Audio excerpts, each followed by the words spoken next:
Hari hello, थोडं eco कमी करा. हॅलो, याल तरी यारे लागे, ट्रबल कमी करा. अवगे माझ्या मागे मागे, अजे देतो पोट भरी, पुरे म्हणाल तो वरी. हळू हळू चाला, कोणी कोणाशी न बोला, अजे देतो पोट भरी, पुरे म्हणाल तो वरी. तुका म्हणे सांडा घाटी, तेने नका भरू पोटे, अजी देतो पोट भरी, पुरे म्हणाल तो वरी. थोडा बेस बी कमी करा. विठ्ठल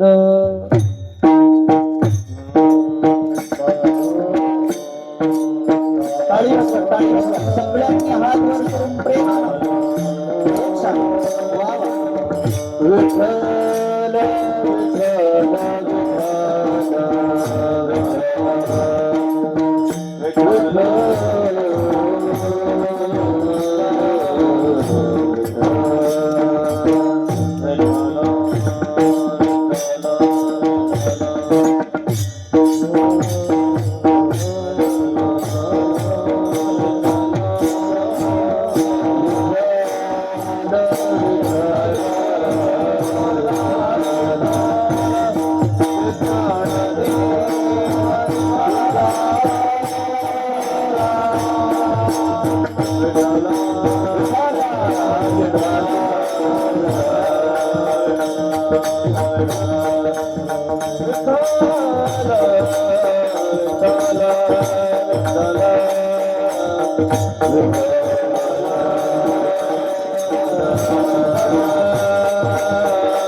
महायोग पीठे तटे भीमरथ्यो,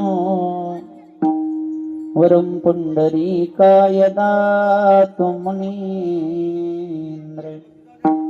समागत्य तिष्ठन्तमानन्दकन्दमो, परब्रह्मलिङ्गं भजे पाण्डुरङ्गम्. पांडुरंगा करो प्रथम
आवाज कमी काय आला ह्याचा? Hello hello. हरे पांडुरंगा करू प्रथम नमन, दुसरे चरण संताचिया, त्यांच्या कृपादानी कथेचा विस्तार, बाबाजी सद्गुरु दास तुका, जयांचे केलिया स्मरण, हो या सकळ विद्यांचे अधिकरण, तेचे वंद श्री चरण श्री गुरूंचे ते नमस्कारुणी आता, अलंकापुरी रम्य सिंहासनस्थं, पदंभोजस्ते जहस्फुरदीप्रदेशं, विधीन्द्रादिदेवै सदा स्तूयमानो, समाधिस्थमूर्तिं भजे ज्ञानदेवम्. नमो ज्ञानेश्वरा, नमो ज्ञानेश्वरा, नमो ज्ञानेश्वरा, नमो ज्ञानेश्वरा, नमो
नमो ज्ञानेश्वरा, नमो ज्ञानेश्वरा, निवृत्ती उदारा, सोपान देवा मुक्ताबाई, नमो त्रिभुवन पावनी आद्यत्रय जननी देवाची. आता नमो रंग भूमिका कीर्तने उभे होती लोका, टाळ मृदंग श्रुते देखात या माझे नमन दंडवत, ऐसे नमन करुणी सकळा, हरी कथा बोलवी बोबड्या बोला, अज्ञानी म्हणून या पुल्या बाळा, चालवी सकळा नामा म्हणे विठ्ठल विठ्ठल.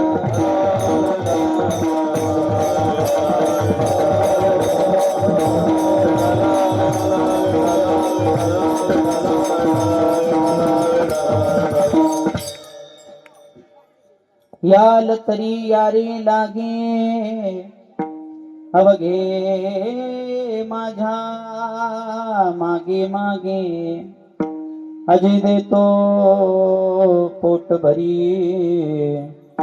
पुरे म्हणाल तो बरी. प्रस्तुत प्राप्त प्रसंगी प्राप्त स्थळी सेवेकरिता निवडलेला अभंग भगवान परमात्म्याचे महान भगवत भक्त देव निवासी जगद्गुरु जगद्वंदनीय देवमान्य महाराष्ट्र भूषण पंचम वेद निर्माते वैराग्य राग रसिक श्रीमंत श्री तुकोबाराया यांचा 4 चरणाचा काल्याच्या प्रसंगातील अभंग आहे. विठ्ठल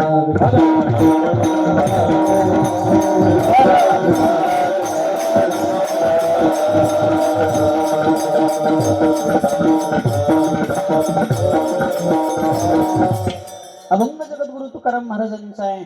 4 चरणाचा काल्याच्या प्रसंगातील अभंग आहे. अभंगावर निरूपण करण्यापूर्वी अल्पहासा परिहार द्यायचा तो असा मौजेग्राम श्री रुक्माजी महाराज संस्थान माळी गल्ली जळकोट जिल्हा लातूर या पवित्र भूमीमध्ये गेल्या 34 वर्षापासून हे 34वे वर्ष आहे. भगवान श्री पंढरीनाथाच्या कृपा आशीर्वादानं ज्ञानोबरायांच्या तुकोबारायांच्या कृपा प्रसादानं हनुमंतरायांच्या आशीर्वादानं तसेच रुक्माजी महाराजांच्या कृपा प्रसादानं संत श्रेष्ठ सावताबाबांच्या आशीर्वादानं समस्त भाविक मंडळी वारकरी मंडळी ग्रामस्थ मंडळी या सर्वांच्या सहकार्यानं सर्वांच्या योगदानानं संपन्न होत असलेला हा नामरूपी यज्ञ अखंड हरिनाम सप्ताह व शिव महापुराण कथा आणि या सोहळ्यामधील आजच्या काल्याच्या कीर्तनाचं पुष्प प्रसादाचं पुष्प तुम्हा सर्वांच्या वतीनं पुन्हा एकदा माझ्याकडे प्राप्त झालं. त्यामुळे पुनश्च एकदा सर्वांच्या चरणी साष्टांग दंडवत.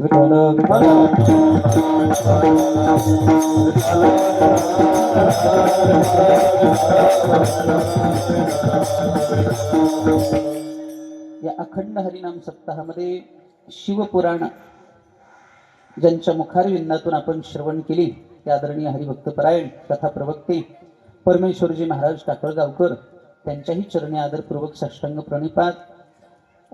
तसेच तुम्हा सर्वांच्या दर्शनाचा योग मला पुन्हा एकदा ज्यांच्यामुळे प्राप्त झाला ते आदरणीय आमचे परमेश्वरजी महाराज, मृदंगाची साथही परमेश्वर महाराज, कथाकारही परमेश्वर महाराज, परमेश्वराचाच सप्ताह हा. आणि आदरणीय आमचे परम मित्र परमस्नेही गायनाचार्य तसेच उत्तम कीर्तनकार आपल्या परिसराचं वैभव आमचे रामेश्वरजी महाराज महाराजांच्याही श्रीचरणी साष्टांग प्रणिपात. तसेच आमचे चैतन्यजी महाराज उपस्थित असलेले सर्व गायक वृंद, मला सगळ्यांची नावं माहित नाही तर पण तुम्हा सर्वांच्या चरणी आदरपूर्वक साष्टांग दंडवत घालतो. सिस्टम अतिशय गोड आहे, अतिशय सुंदर आहे. तुमच्याही चरणी साष्टांग दंडवत. शूटिंगचं काम अतिशय सुंदर पद्धतीने तुम्ही करताय. कोणतं चॅनेल आहे? Janai YouTube channel. वा, जनाई युट्यूब चॅनेल म्हणून युट्यूबला चॅनेल आहे बरं का. त्या युट्यूब चॅनेलला सबस्क्राईब करा, शेअर करा, लाईक करा, जमलं तर ती घंटीचं बटन बी दाबा. काहीतरी मोबाईलवर बघण्यापेक्षा, बरोबर आहे, विचित्र व्हिडिओ आपल्या मोबाईलवर पाहण्यापेक्षा कीर्तनाचे व्हिडिओ, कथेचे व्हिडिओ, प्रवचनाचे व्हिडिओ जर आपल्या मोबाईलवर आले आणि ते जर आपण पाहिले तर आपल्या जीवनाचं कल्याण होईल. बरोबर आहे की? म्हणून आपल्या मोबाईलवर चांगलं पाहायला शिका. या चॅनेलला सबस्क्राईब करा. चांगल्या चांगल्या महात्म्यांचे कीर्तन आपल्याला घर बसल्या ऐकायला मिळतील. सोशल मीडियाचं साधन अतिशय उत्कृष्ट आहे गड्या, कुठंच जायची गरज नाही. मोबाईल इतका चांगला आहे, इतका चांगला आहे गड्या, घर बसल्या आपल्याला जगातल्या प्रत्येक गोष्टीची माहिती मिळते. चांगलंही तेवढंच आहे आणि वापर करण्यावरती अवलंबून आहे. त्यामुळे त्या चॅनेलला सबस्क्राईब करा. तेही चांगलं काम करतायत. एवढ्या मोठ्या संख्येनं उपस्थित झालेली सर्व श्रोते मंडळी त्या सर्वांच्या चरणी दंडवत घालतो. आणि सेवेला प्रारंभ. विठ्ठल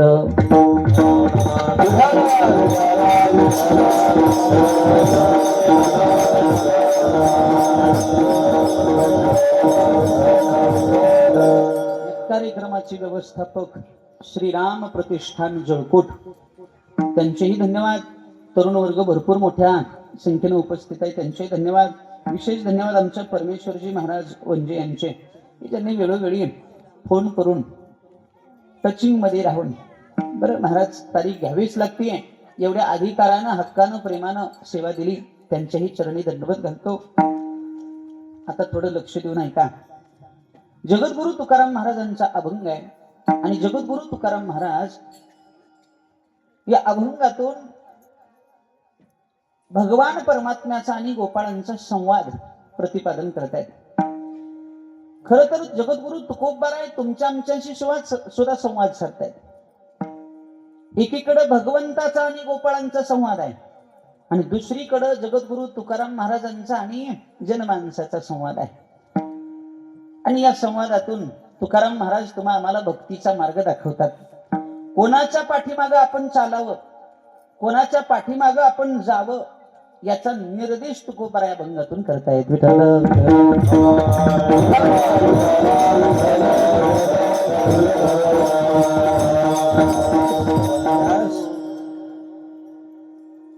इतर कीर्तनाचा विषय थोडा वेगळा असतो आणि काल्याच्या कीर्तनाचा विषय थोडासा वेगळा असतो बरं का. इतर कीर्तनामध्ये भक्ती, ज्ञान, वैराग्य सांगितलं जातं, पण आजच्या दिवशी कीर्तनकार कोणीही असू द्या, त्या कीर्तनकाराला एक बांधील विषय असतो. आजच्या दिवशी इतर विषयाचं विवेचन कमी केलं तरी चालतं, पण भगवान श्रीकृष्ण परमात्म्याच्या चरित्राला विशेष महत्व आहे. ऐका थोडं लक्ष देऊन.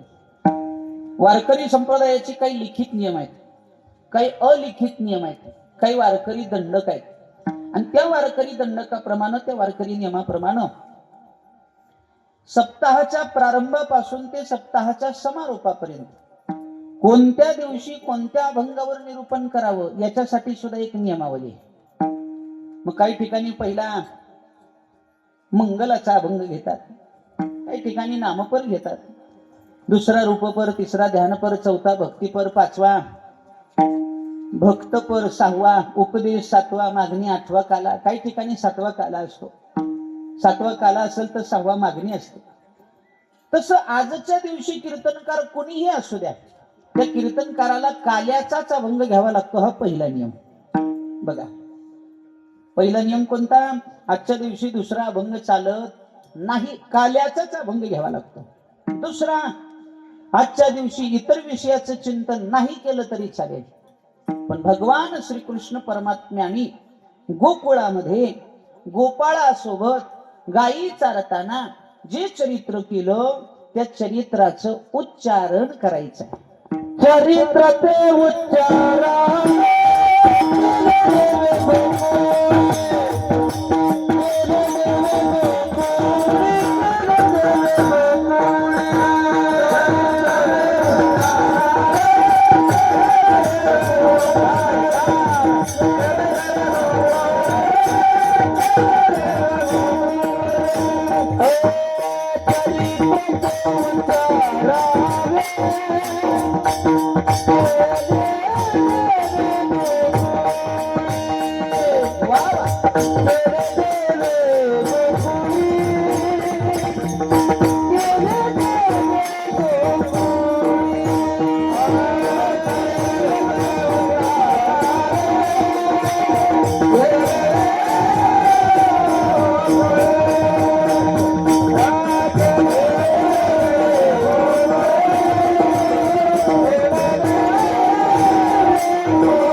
चरित्र ते उच्चारावे केले देवे गोकुळी.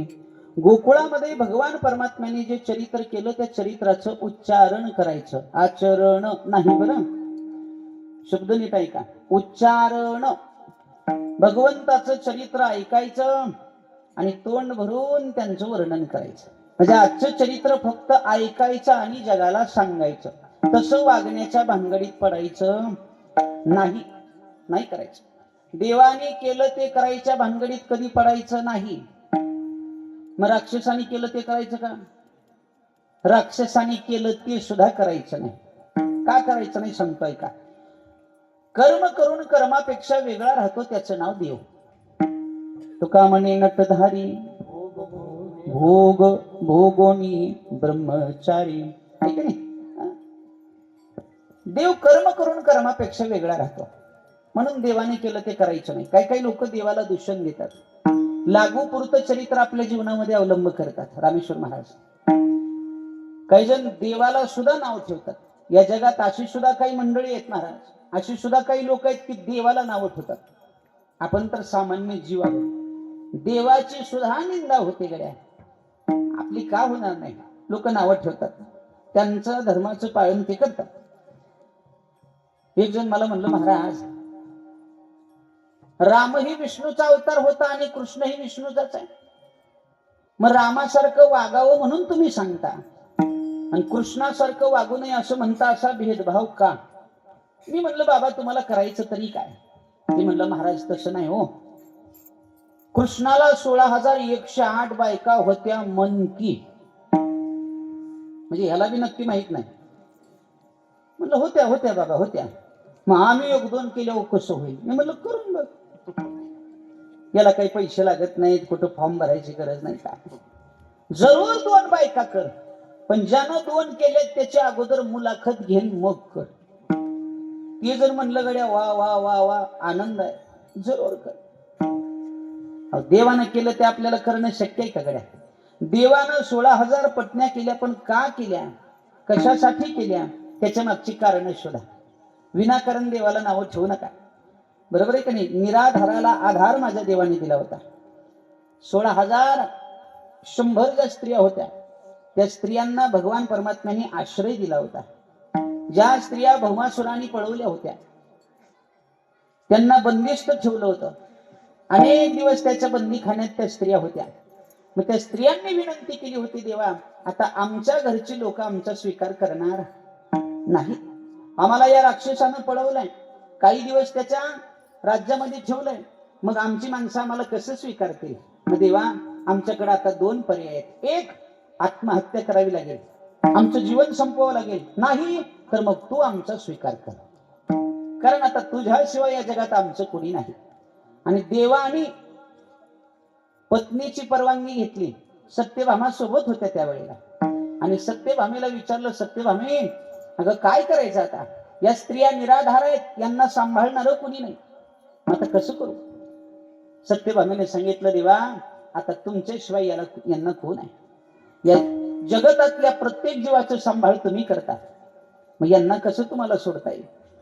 सत्यभामेनं सुद्धा परवानगी दिली आणि म्हणून त्या निराधार स्त्रियाला आधार देण्याकरता देवाने त्यांचा स्वीकार केला. अशा 16,100 झाल्या आणि 8 ज्या होत्या त्या पट्टराण्या होत्या. त्या सुद्धा का केल्या त्याची कारण वेगळे, पण उग देवाला नाव ठेवत जाऊ नका. देवानं 16,108 बायका केल्या, मग आम्ही नका भानगडीत पडू गड्या. खर तर माणसाने 100 बायको करू नाही. आता केलेल्या निंदाव द्या, ज्याचं नाही झालंय त्यांनी विचार करा. पत्नी काय बरोबर आहे का? बंधन, संसाराचं बंधन तिथून सुरू होतं. जीव बंधनात तिथून अडकतो, मायेचं बंधन तिथून अडकतं. देवानं बायका केलेल्या आणि लय अवघड आहे गड्या. आमच्या इकडे एक म्हण आहे, आमच्या परिसरात 2 बायका ज्या गड्याला त्याची आंघोळ नीट वड्याला, त्याला घरी नाही, म्हणजे फजिती फजिती. आणि तुकाराम महाराजांचं प्रमाण सुद्धा आहे, एका पुरुषा 2 नारी, पाप वसे त्याचे घरी. ज्या पुरुषाला 2 पत्नी त्याच्या घरी पाप वास्तव्य करतात. कुणाचं तरी मन राखायला गेलं तर कोणाचं तरी दुखावतं, मग कळत न कळत पाप कर्म घडतं. म्हणून 2 पत्न्या करायच्या नाही. नाथांचं सुद्धा प्रमाण आहे, दुसरी न करावी बाईल, बंड फजिती होईल, बोभाटा जाईल चवाट्या शिवायकांचा. हे शास्त्र प्रमाण आहे बरं का, मी माझ्या मनाचं सांगत नाही. म्हणून माणसानं करू नये. एका सावकाराने 2 बायका केल्या 2 मजली घर बांधलं. पहिल्या मजल्यात पहिली, दुसऱ्यात दुसरी ठेवली. गुढीपाडव्याचा सण आला, दोघीचा बी बाजार करून आणला त्यानं. दोन्ही हातात 2 हार, इकडे खोबऱ्याचे इकडे साखरेचे. यानं विचार केला अगोदर वरची गुढी उभा करावी आणि मग खालच्याकडे जावं. म्हणून गडबडीनं चिना चढून वर निघायला होतं. ही बघितलं पहिल्या बायकोनं. खिडकीतून हात काढला आणि धोतराचा चाळ धरला नाही. कुठं पळेल आता? हँडब्रेक लागलं जाग्यात. बायको म्हणली कुठं?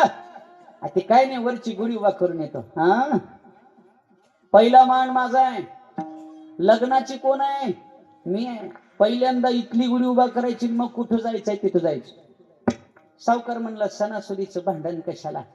ते सावकार वळलं माघारी. जवळजवळ उतरायलाच होतं खाली. ही बघितलं वरचीनं. वरचीनं धरली शिंडी बाबा, खालचीनं धरली चाळ, वरचीनं धरली शिंडी. कुठं जाईल? कुठं जाईल गड्या? मधल्यामध्ये फिट अडकले ते. वरची म्हणली कुठं? ते खालची गुढी उभा करून येतो. वरची म्हणली खालचीच गुढी उभा करायची होती तर मला कशाला आणलं? अगोदर वर यायचं, मग कुठं जायचं तिथं जायचं. खालची म्हणायची खाली ये, वरची म्हणायची वर ये. हे मधल्यामध्ये अडकलं. दोन्ही हातात 2 हार होते. वारा आलं की धोतर फड फड फड फड फडकायचं. आणि गावातली येणारी जाणारी लोक ह्याची फजिती बघून म्हणायचे जे हरी सावकार, काय चाललंय की बा? काय विनी गुढी उभारली, येळभर गुढी जिन्यात. काय सांगायचं? देवानं केलं ते करायचं भानगडीत पडू नका. आपल्याला ते सहज शक्य आहे का गड्या? नाही का नाही? बरं, देवानं केलेल्या बायकाच बरे आम्हाला दिसतात. त्याच भगवान कृष्ण परमात्म्याने 12 गाव अग्नी प्राशन केला होता. गिळला होता का नाही? मग म्हणावं की महाराज तुमच्या देवानं 12 गाव अग्नी गिळला होता, आम्ही बी एखादा इष्ट्याचा केंडा गिळावं का? लागू पुरतं चरित्र. काय नमुने तर एवढे हुशार आहे. भगवान शंकरजींनी भांग प्राशन केला होता म्हणतात तो. अजून सुद्धा बघा ती गांजा ओढणारी लोक एवढे हुशार आहेत. चिलीम हातात धरली की शंभो म्हणते. काय कुठल्या शास्त्रातलं काढलंय काय मला कळलं आहे का नाही? देवाने वाढला होता मग आम्ही का? अरे बाबा बर ठीक आहे, हरकत नाही. देवानी भांग प्राशन केलं म्हणून तू गांजा ओढतोस. मग त्याच देवानी समुद्र मंथनाच्या वेळी 14 रत्नापैकी एक रत्न निघालं होतं, हलाहल विष. ते हलाहल विष कोणी पिलं? भगवान शंकरजींनी प्राशन केलं आणि नीलकंठ नाव माझ्या भगवंताला प्राप्त झालं. मग आपण बी म्हणावं की तुमच्या महादेवानं हलाहल विष पिलंय, आम्ही बी एखादं रोवरचं टोपण हाणावं का? करताय आपल्याला शक्य नाही. मला काय सांगायचंय? देवाने केलं ते करायच्या भानगडीत पडू नका. राक्षसाने केलं ते सुद्धा करायच्या भानगडीत पडू नका. मग करायचं काय? करू संती केले ते मार्ग दावून गेले आधी.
मार्ग दावणी गेले आधी दयानिधी संत ते.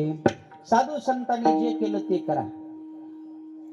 साधू संतांनी आपल्या जीवनामध्ये जशी भक्ती केली तशी भक्ती आपण जर आपल्या जीवनात केली तर आपल्या जीवनाचं कल्याण होईल. म्हणून देवानी राक्षसाने केलं ते करायच्या भानगडीत पडू नका. आजच्या चरित्राचं फक्त तोंड भरून वर्णन करा. चरित्र ते उच्चारावे केले देवे गोकुळी. हे जसे चरित्र केले नारायणे रांगता गोधने राखिता ही, त्या देवाचं चरित्र आपल्याला उच्चारण करायचं आहे. आता थोडं लक्ष देऊन ऐका. भगवान परमात्मा या मृत्यू लोकामध्ये अवतार धारण करतो. कशासाठी? थोडं ऐका. जीवाच्या जन्माची कारण वेगळी, संतांच्या अवताराची कारण वेगळी आणि भगवंताच्या अवताराची कारण वेगळी. तुमचा आमचा जन्म सुद्धा विनाकारण झाला नाही. आपल्या सुद्धा जन्माला कारण आहे.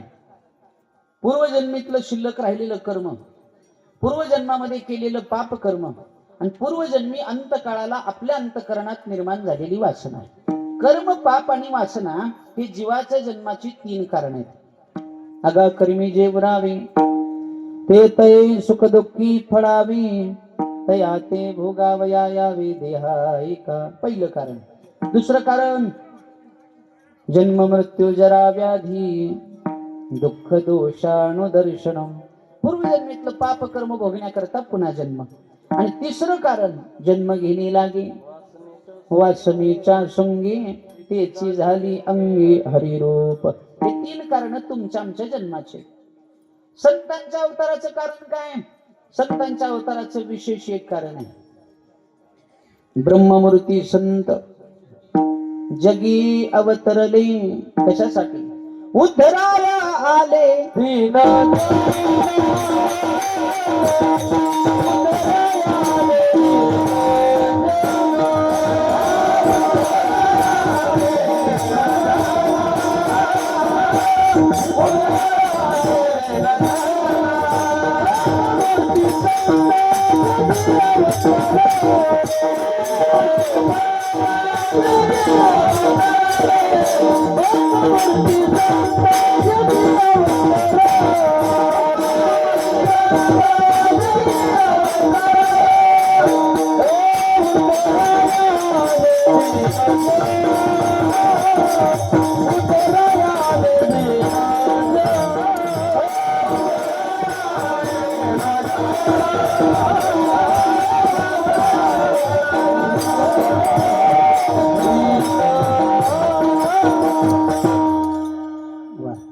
ब्रह्ममूर्ती संत जगी अवतरले उद्धराया आले जनजना.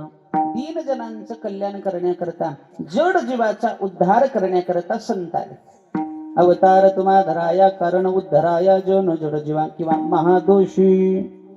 तुम्हा आम्हाला पापमुक्त होण्याकरता, पापी जीवाचा उद्धार करण्याकरता, तुमचं आमचं कल्याण करण्याकरता संत अवतीर्ण झाले. संतांच्या अवताराचं हे कारण आहे. जीवाच्या जन्माचं कारण कळालं, संतांच्या अवताराचं कारण कळालं. आता देवाच्या अवताराचं कारण विशेष आहे. धर्मरक्षा वया अवतार घेशी आपुल्या पाळीशी भक्त जना. धर्माच्या रक्षणाकरता आणि दुष्टांच्या संहाराकरता देव अवताराला येतो. हे भगवंताच्या अवताराचं कारण आहे. यदा यदा हि धर्मस्य ग्लानिर्भवति भारत अभ्यस्तानम धर्मस्य तदात्मानं सृजाम्यहम् परित्राणाय साधूनां विनाशाय च दुष्कृतां धर्म संस्थापनार्थाय संभवामि युगे युगे. हे देवाच्या अवताराचं कारण आहे. ज्या ज्या वेळेला धर्मावर संकट येतं, पापी लोकांची संख्या वाढते, पुण्यवान लोकांना त्रास होतो, गायी ब्राह्मणाची हत्या होते, स्त्रियांवर अत्याचार होतो, यज्ञ याग बंद पडले जातात, त्या वेळेला साधू संतांचं रक्षण करण्याकरता, धर्माची संस्थापना करण्याकरता आणि पापी लोकांचा विनाश करण्याकरता देव अवताराला येतो. हे देवाच्या अवताराचं कारण. मग द्वापार युगाच्या शेवटी भगवान कृष्ण परमात्म्याने का अवतार धारण केला? त्याचं कारण हेच आहे. पापी जे अभुक्त दैत्य जे मातले धरणीशी झाली ओझे त्यांचे. पृथ्वी तलावर पाप वाढलं, पुण्यवान लोकांना त्रास होऊ लागला, गाई ब्राह्मणाची हत्या होऊ लागली आणि मग पृथ्वी मातेनं गोमातेचं रूप धारण केलं. भगवंताकडे जाऊन आपलं गाऱ्हाणं सांगितलं, त्राहिमाम देवा, या पृथ्वी तलावर पाप वाढले, आमचं रक्षण करा. भगवंतानं सांगितलं, चिंता करू नका, तुम्ही मला शरण आलायत ना, आता तुमचा सर्वस्व भार तुम्ही माझ्यावर टाका, तुम्ही निश्चिंत राहा. तुका म्हणे भार घातली यावरी होईल कैवारी नारायण. भगवंत म्हणतोय, काळजी करू नका, या पापी कंसाचा विनाश करण्याकरता आता मी अवतार धारण करणार आहे. देव म्हणतोय बरं. मग देवानं अवताराचं पूर्वनियोजन केलं. 33 कोटी देवदेवतांना सांगितलं तुम्ही गोकुळामध्ये गोप आणि गोपिका म्हणून अवतार धारण करा. शेषाला सांगितलं तू रोहिणीच्या गर्भामध्ये बलभद्र म्हणून अवतार धारण कर. लक्ष्मीला सांगितलं तू कौंडण्यपुराला जा आणि राजा भीमकाच्या पोटी रुक्मिणी म्हणून अवतार धारण कर. आणि मी स्वतः वसुदेव आणि देवकीच्या पोटी कृष्ण म्हणून अवतार धारण करतो. अवताराचं सगळं नियोजन झालं आणि ठरल्याप्रमाणे इकडं वसुदेव देवकी मातेचा विवाह सोहळा संपन्न झाला. शुभमंगल सावधान सावधान शुभमंगल सावधान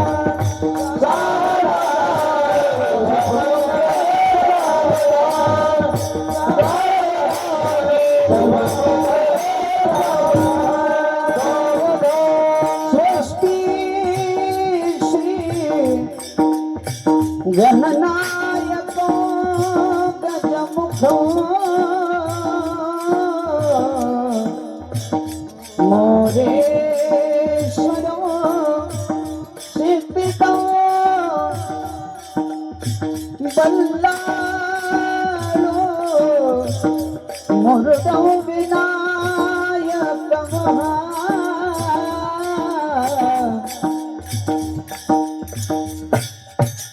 छान वाटले का नाही? काही काही लोकांना तर मंगळाष्टिका ऐकली की आपापले लग्न आठवतात ना,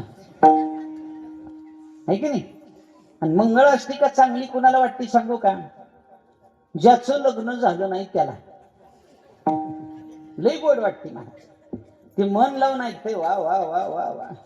कब आएगा ये दिन मेरी जिंदगी में, कधी येईल हा दिवस माझ्या जीवनात. ज्याचं लग्न झालं नाही त्याला गोड वाटतंय आणि ज्याचं झालंय त्याचं दोष उठतंय. त्याला माहित असते पुढं काय. म्हणून तर बघा जास्त मंगळाष्टिका जर लग्नात घ्यायला ब्राह्मण की लगीन झालेले म्हणते काय उरका द्यावा लवकर पाहुणे जेवायचे. त्याच कारण त्याला माहित आहे पुढं काय. लग्न लागलं, देवकी मातेचं आणि वसुदेवाचं लग्न लागलं. आनंदानं संध्याकाळच्या वेळेला वरात निघाली. पूर्वी लग्नाच्या वराती रात्री काढायची, आता बी काढते बरं. पूर्वी ही लग्नाच्या वराती होत्या. ढोल धमामे ताशे वाजवून आनंदानं लग्नाची वरात काढायची बरं, नाचून गाऊन. आणि आता ही वराती आहेत पण थोडा फरक आहे. पूर्वी ही लोक नाचत होते, आता ही लोक नाचत आहेत. पण नाचण्यात सुद्धा थोडा फरक आहे, लई नाही बरं. पूर्वी कपडे घालून नाचायचे, आता पोरं कपडे काढून नाचायचे. बरोबर आहे का? पूर्वी बाप एका बाजूला आणि पोरं एका बाजूला नाचायचे, आता बापन पोरं मिळून नाचायचे. 80-80 वर्षाचं म्हातार धोतराचा चाळ तोंडात धरून असं फिरतय, मै तो बिन बजाऊंगा. म्हातार आणि त्याचं पोरग उघड बम म्हणून म्हणतय मै तुझे डसूंगा. राहिला का धर्मगड्या? एथ वडील जे जे करती तया नाम धर्म. वडीलधारी माणसं जर वरातीत नाचू लागले त्यांची पोरं काय हरिपाठात नसतील का? तुम्ही जसं कराल तसं ती वागतील गड्या.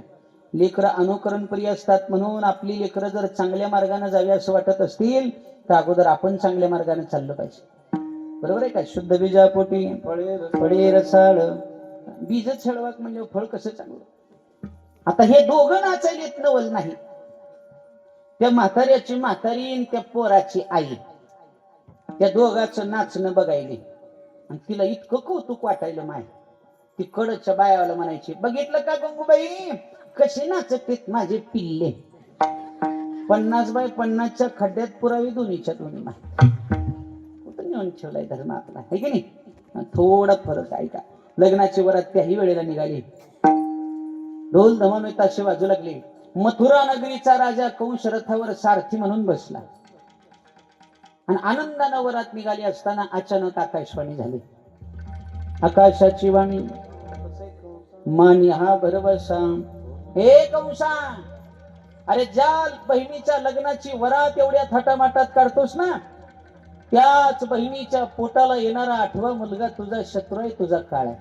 एवढंच ऐकलं. घेऊन या खडग धावला हात तो वसुदेवाने हात पकडला आणि सांगितलं, राजा तुझी बहीण तुला मारणार नाही, तिच्या पोटाला येणारा मुलगा तुला मारणार आहे. मी वचन देतो तुला की देवकीपासून जन्माला येणारी प्रत्येक संतती मी तुला दान करेन.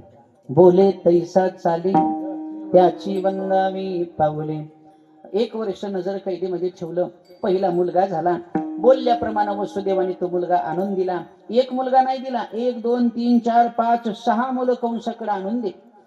पण निर्दयी कंसानं, त्या दुष्ट कंसानं त्या प्रत्येक मुलाच्या पायाला पकडायचं, गर गर गर गर फिरवायचं आणि शिळवर आपटून मारायचं.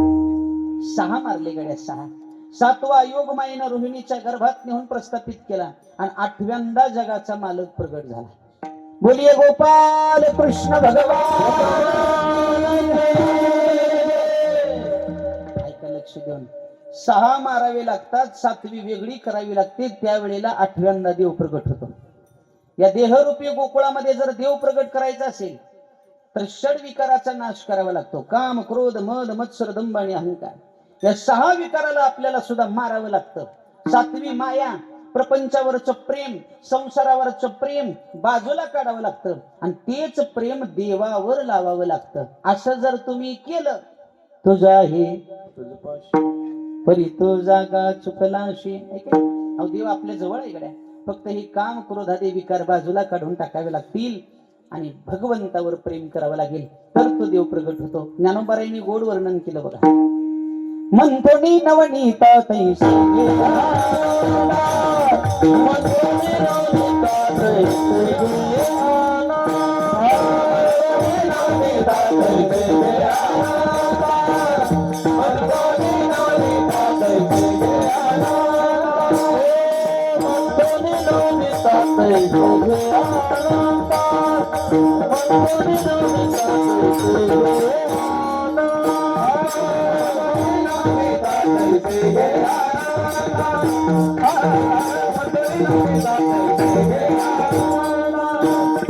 वाया व्यर्थ कथा चांदी मार्ग, वाया व्यर्थ कथा चांदी मार्ग, वाया व्यर्थ कथा चांदी मार्ग.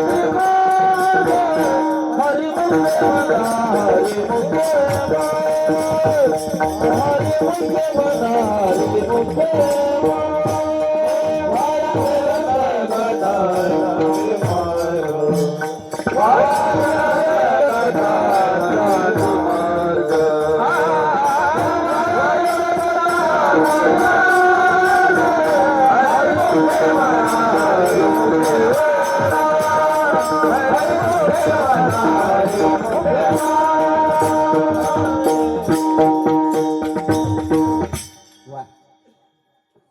ज्ञानोबराय हरिपाठामध्ये सांगतायत, मंथोनी नवनीता तैसे घे अनंता, वाया व्यर्थ कथा संडे मार्ग. मंथन करून जसं आपण ताकातलं लोणी वर काढतो, किती सुंदर प्रक्रिया आहे. माता मौल्यांना चांगली माहिती आहे बघा. पूर्वी मोठे मोठे माठ असायचे, त्याच्यामध्ये मोठ्या मोठ्या लाकडाच्या रव्या असायच्या, त्याला दोर बांधलेला असायचा ना, असा दोर हातात पकडून त्या ताकाचं मंथन केलं जायचं. बरोबर आहे का? पण पूर्वी बरं, आता जवळजवळ लाकडी रव्या बऱ्याच घरात नाहीत. जुनं गेलं महाराज. आता रव्या आहेत पण ती सकरात्रीत लुटलेल्या प्लॅस्टिकच्या एवढ्या एवढ्या आहे का नाही. डेऱ्यातलं ताक संपलं. आता एवढं एवढं पातेलं घ्यायचं, त्याच्यात एवढी एवढी रवी आणि त्या असं करीत करीत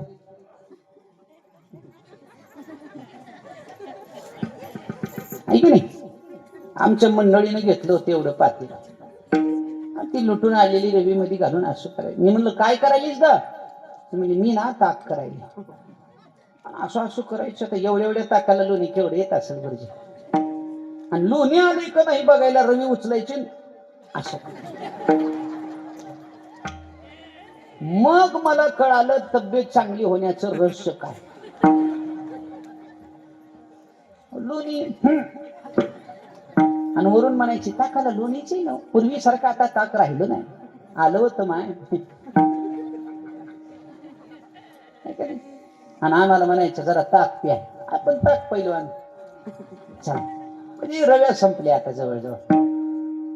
ताकातलं लोणी वर काढायचं असेल तर रवी आतमध्ये घालावी लागते आणि जोपर्यंत लोणी ताकातून वर येत नाही तोपर्यंत रवी फिरवावी लागते, म्हणजे त्याचं मंथन करावं लागतं. सतत केलेल्या मंथनामुळं ताकातलं लोणी वर येतं, तसं अखंड केलेल्या चिंतनामुळं देहातला देव प्रगट होतो. बरं, चिंतने चिंतने तद्रूपता इथंच आहे.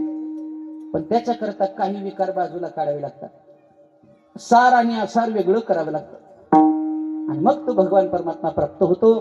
तसं कंसानं 6 मुलं मारली, 7वा योग मायेनं रोहिणीच्या गर्भात प्रस्थापित केला, 8व्यांदा देव प्रगट झाला आणि देव प्रगट झाल्याबरोबर चतुर्भुज रूप धारण केलं. आता भगवंत प्रगट होणार आहे, बरोबर आहे का? आपण स्वागत भगवंताचं केलंय. आज आपलं जळकोट गाव हे जळकोट नाही, आज गोकुळ आहे. बरं, आज साक्षात अखिल कोट ब्रह्मांड नायक जगाचा मालक भगवान कृष्ण परमात्मा आपल्या भूमीमध्ये प्रगट होणार आहे. तुमच्या आमच्या जीवनातलं दुःख दूर करण्याकरता, तुमच्या आमची संकट दूर करण्याकरता, तुमचं आमचं जीवन सुखी आणि समृद्ध करण्याकरता, आनंद प्रदान करण्याकरता देव येणार आहे. त्याच्यामुळे देवाचं स्वागत तर केलं पाहिजे की नाही? सगळ्यांनी हात वर करा. ज्याला ज्याला असतील त्यांनीच वर करा, ज्याला नसतील त्यांनी ह्या भानगडीत पडू नका. आणि हात वर करायचे असतील तर चांगले करा, ती लक्ष्मी बसलेली नाही असं नाही. जेवढे हात जास्त वर होतील तेवढे दिवस जास्त जगतोय बघा. फक्त हात मंडपाला लागू देऊ नका आणि सगळ्यांनी भगवंताचं स्वागत करा. स्वागतम कृष्ण सुस्वागतम कृष्ण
आता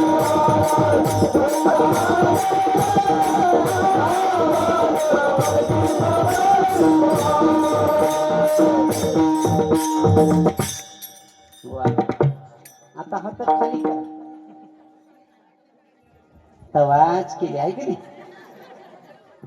2 मिनिटं हाताशी वर करायचं म्हणलं की इथं काळा लागेल. देव देव काही सुखाचा आहे का नाही. पुरुष मंडळी जास्त वेळ मांडी घालून बसावं तर गुडघ्याला मुंग्या येतात येतात येतात. कुणाचे येत असतील त्यांनी पाय लांबवा,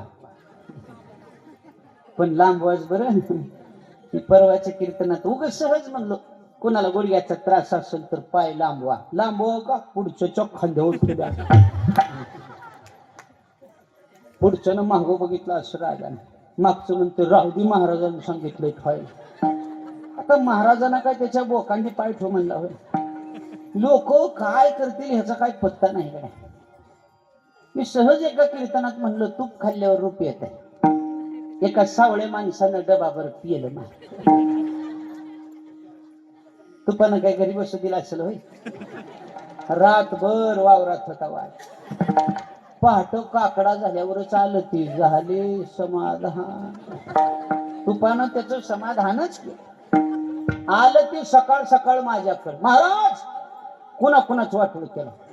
मी म्हणलं होय होय तुम्ही. म्हणलं कस काय काय म्हणलो रात्री कीर्तनात. म्हणलं काय तूप खाल्ल्यावर रूप येते. मी म्हणलं होय. कशाच येतोय का जाते मला रातभर झोप नाही. मी म्हणलं बाबा किती खाल्लं होतं. हो एवढा एवढा डबा पे आती तिथं. काही गोष्टी ऐकत जा. हे बघा लक्षार्थ आणि वाच्यार्थ असे 2 भाग आहेत. वाच्यार्थ म्हणजे जे ऐकलंय तसं करणं, आणि लक्षार्थ म्हणजे ऐकलेल्या गोष्टीवर विचार करणं आणि मग कृती करणं. कोणी विचार केला पाहिजे का. एक म्हातारे डॉक्टरकडे गेलं आणि डॉक्टरला म्हणलं, डॉक्टर साहेब जरा तब्येतच ठीक नाही. डॉक्टर म्हणलं काय हरकत नाही. काय होतंय. काय नाही, हात दुखतेत, गुडघा दुखतय, मणक्याचा त्रास आहे. डॉक्टर म्हणला बहुतेक तुमचे हाड ठिसूळ व्हायले. एक काम करा, सकाळ सकाळी उन्हाला बसा, कवळ्या उन्हाला बसा, म्हणजे तुमचे हाड मजबूत होते. म्हातारं म्हणलं जी. घरी आलं. मी ह्यानं सकाळी कवळ्या उन्हाला बसावं का. ह्यानं दुपारी 2 वाजता उघड बंद झालं. अर्जंट हाड मजबूत होते आणि डांबरीवर बसलं ना, सगळं अंग भाजून गेलं. चरारा लाल गुंद शरीर झालं. मग डॉक्टरकडे गेलं. माणसं मारून घालताव का खा. डॉक्टर म्हणला असं का. तुम्ही म्हणलो म्हणून उन्हाला बसलो बघा कसलं भाजलं. डॉक्टर म्हणलं असं कसं होईल. कवा बसलो होतो दादा. दुपारी 2 वाजता. मारलं तराटा. माणसं सकाळी सांगितलं दुपारी कशाला बसायचंय. अतिशहाणा त्याचा. एका म्हाताऱ्याला सांगितलं हो का ते औषध जरा कडक आहे, जरा जास्त पाण्यात घ्या. म्हातारं वड्यात गेलं एवढ्या पाण्यात. लोक म्हणले दादा येड्यावणी का करायला, वड्यात कशाला. तुम्हाला काय माहित, डॉक्टरनं सांगितलंय जास्त पाण्यात औषध घ्या. आता जास्त पाण्यात म्हणजे काय वड्यात जायचं आहे. औषधात पाणी जास्त टाकून घ्यायचं. आणि जरा आताच्या औषधं कडक निघाले, जरा पाणी जास्त टाकूनच घ्यायचं बरं. काय औषधं कडक आहेत, खोकल्याचे ते औषध आहेत बरं. हा इलेक्शन पिरियड मध्ये जरा जास्त वाटते औषध, कडक असते जरा. ऐका, भगवान परमात्मा प्रगट झाला. भगवंताचं स्वागत केलं आणि भगवान परमात्मा देवकी मैयाला बोलू लागला. मैया मी तुला काहीतरी सांगण्यासाठी मोठा झालोय. मी नंतर लहान होणार आहे, पण एक काम कर. मला माझ्या मामाची भीती वाटते. कोण म्हणतंय. देव म्हणतोय. देव मला माझ्या मामाची भीती वाटते. हे खरं असेल का गड्या. इको कमी करा, इको कमी करा बोलताना. देव म्हणतो मला माझ्या मामाची भीती वाटते. आता ज्या देवाचं नाव घेतल्यावर काळाला सुद्धा भीती वाटते, तो देव म्हणतोय मला मामाची भीती वाटते. नवल केवडे केवडे नकळे कानोबाचे कोडे. आता आई आई असते गड्या. देव जरी पोटाला आला तरी लेकुराचे हित. ऐका नाही, आईला लेकरू लेकरू आहे. मातेची या चित्ती अवघी बाळकाची व्याप्ती. आई म्हणली मग काय करू. काय करू नको म्हणून आई मी लहान झालो का नाही, बाबांना सांग मला इथं ठेवू नका.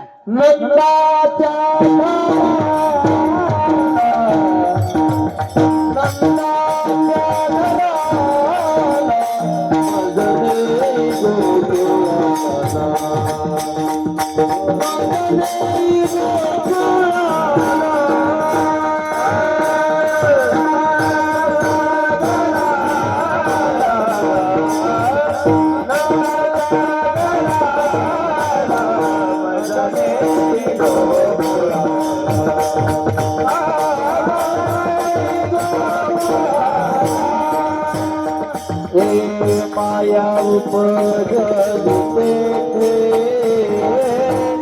देवी मजाने येते माया उपजते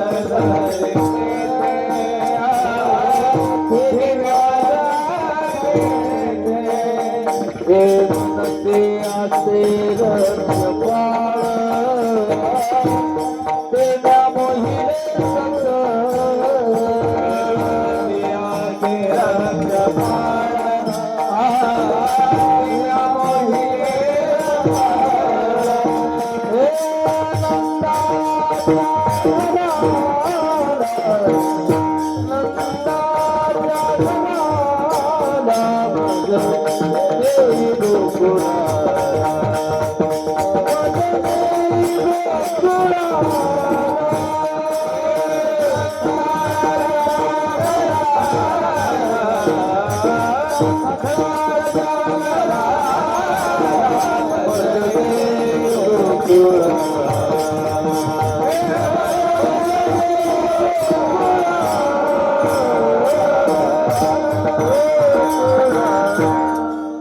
टाळी वाजव बरं एकदा जोरात जोरात.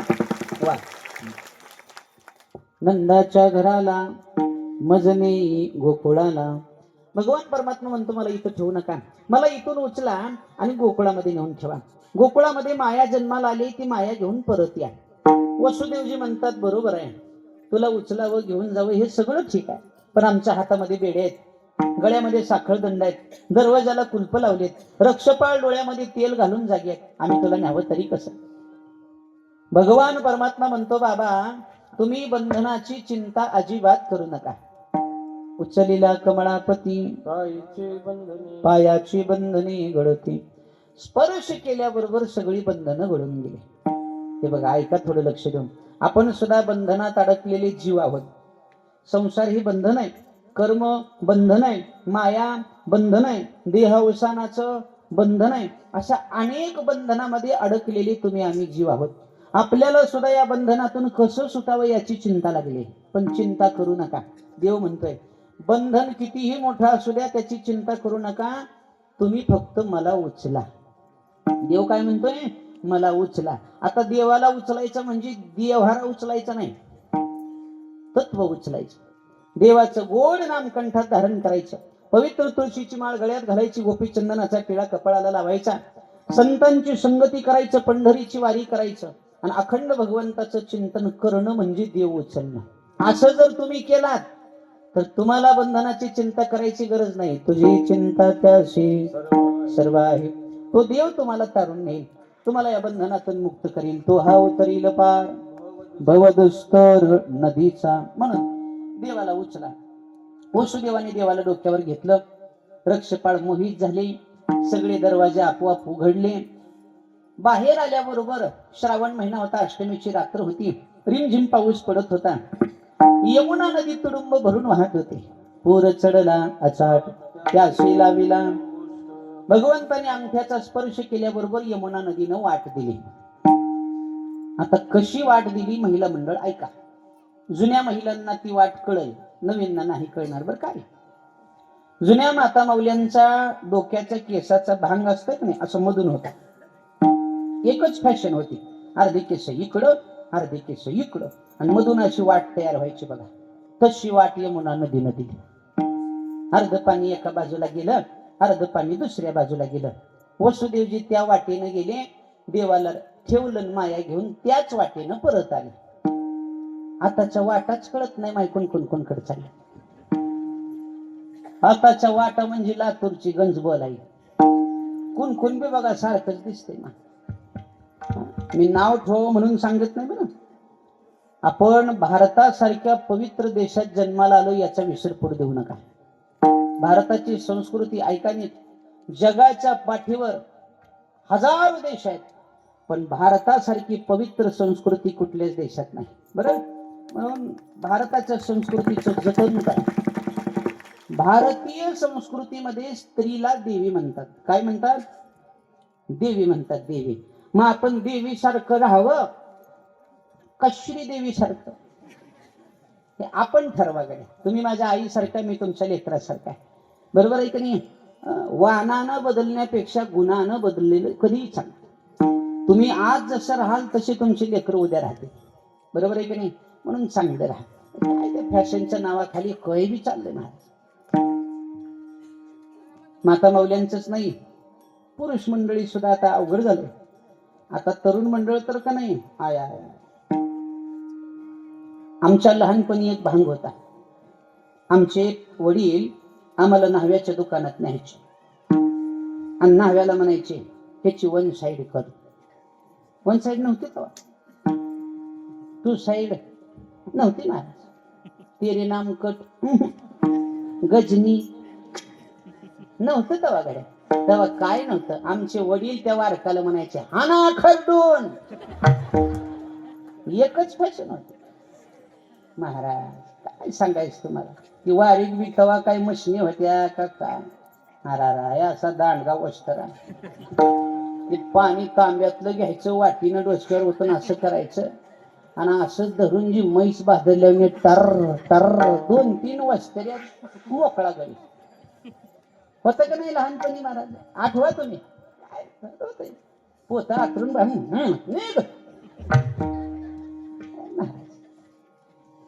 आता काय ती कटणी वन साईड इकडून एक बाजू चट हनते खरडून, दुसऱ्या अशीच. असं वाटतंय चांगल्या पावसात ही रान वाहून गेले का.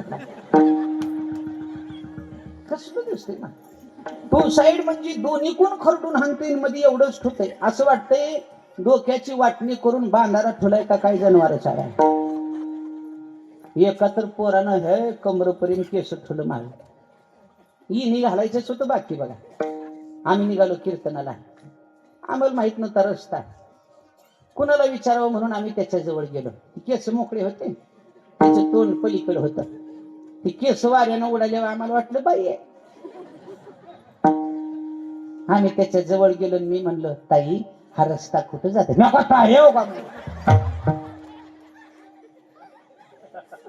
जेव्हा त्याच्या मिशा बघितल्या, मिशा, तेव्हा मला कळलं ही ताई नाही तायडाय. काय फॅशनच्या नावाखाली काय बी चाललंय गड्या. महिला मंडळ माझी विनंती आहे बरं, तुम्ही चांगलं राहा, लेकरं चांगलं राहतील. आपल्या भारताची संस्कृती खूप मोठी आहे, खूप मोठी आहे. जहाँ डाल डाल पर सोने की चिड़िया करती है बसेरा, वो भारत देश है मेरा, वो भारत देश है मेरा. जहाँ सत्य अहिंसा और धर्म का पग पग लगता है, वो भारत देश है मेरा, वो भारत देश है मेरा. ये धरती है जहाँ ऋषि मुनि जपते प्रभु नाम की माला, जपते प्रभु नाम की माला. हर एक बालक मोहन है और राधा एक बाला, राधा एक बाला. सूरज सबसे पहले आकर डाले अपना डेरा, वो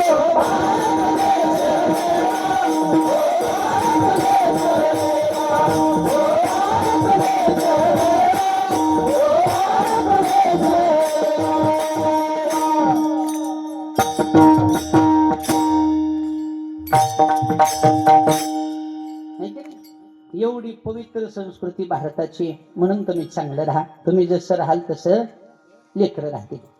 वसुदेवाने देवाला ठेवलं, माया परत आणली. माया आकांत करू लागली. कंस मामाला बातमी कळाली. कंसानं मायेला पकडलं, गरगर फिरवलं, शिळवर आपटणार. इतक्यात माया हातातून निसटली आकाश मार्गाने गेली आणि मायेनं सांगितलं ए कंसा शोधला गिवा देव बदला माझा देव बदला माझा शोधला गिवा देव बदला माझा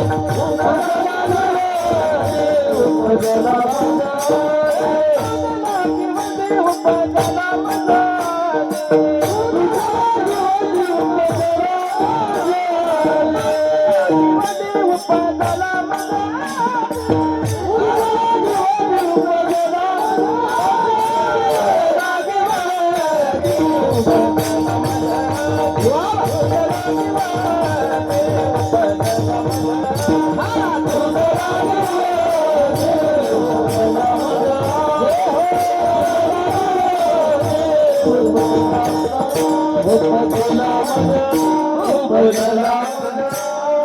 वा वा वा वा टाळी वाजवा बरं एकदा व अशा गोड चाली म्हणल्यावर तर अधून मधून हालत जा ओली ओली असं माणसं एवढं सुद्धा हालत नाही तो नुसतं महाराजाकडे असं बघत होते. मन मन तुला का मनाचं माणसानं हाय तर हालावं झुलावं डुलावं ऐक ना जरा थोडं आनंद घेत जा तुझं लागी बरी माया सांगते माया उपजला मज आधी तुला मारणारा माझ्या अगोदर जन्माला आलाय कुठं कृष्ण गोकुळी जन्मला दुष्टा चळकाप सुटला होता कृष्णाचा अवतार आनंद करते घरोघर इकडं कंसाला भीती निर्माण झाली पण गोकुळामध्ये आनंदी आनंद आहे गोकुळीच्या सुखा अंत पार नाही लेखा बाळकृष्ण नंदा घरी आनंदल्या नरनारी गुडिया पताका तोरणे करती कथा गाती गाणे बाळकृष्ण नंदा घरी आनंदल्या नरनारी हात वर करायला गोकुळामधल्या गवळणींना कळालं की कृष्ण जन्माला आलाय काय आनंद झाला असेल गवळण म्हणती हो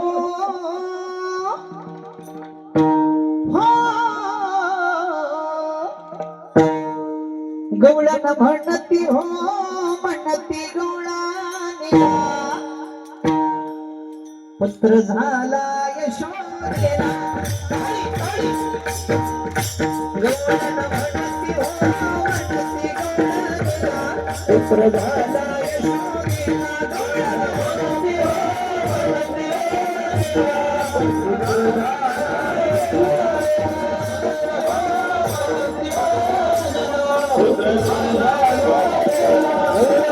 म्हणती हो म्हणती गवळणीला पुत्र झाला म्हणती हो म्हणती पुत्र झाला यशोदेला म्हणती हो म्हणती पुत्र झाला यशोदेला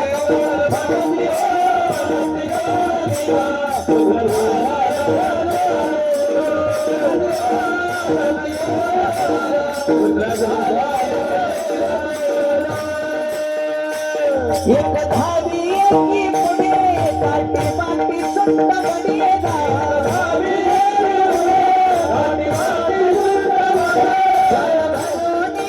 काठी नंदा घरी झाली जाती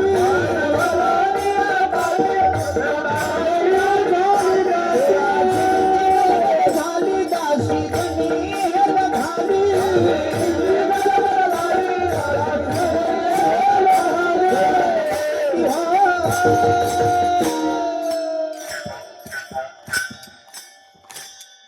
म्हणती हो म्हणती गवळणीला